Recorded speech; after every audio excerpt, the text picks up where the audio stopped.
خونه ما دوره دوره، پشت کوها یه صبوره، پشت دشتا یه تلایی، پشت صحرا های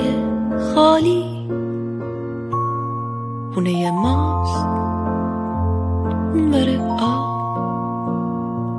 اون بره موجای بیتاب،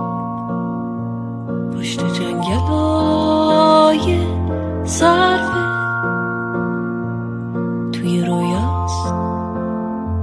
توی خواب، پشت اقیانوس آبی، پشت باغا یه گلابی،